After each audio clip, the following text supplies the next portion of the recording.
elvágtam, és így néz ki.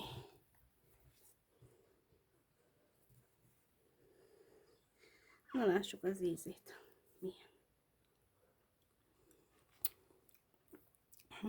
Ez különleges. Nagyon finom, és különleges az íze.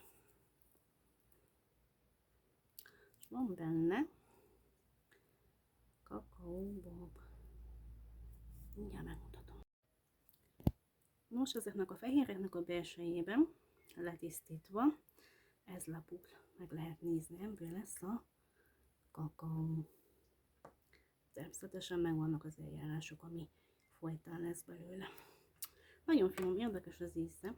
Nem csoki íz, nem nagyon finom, érdekes.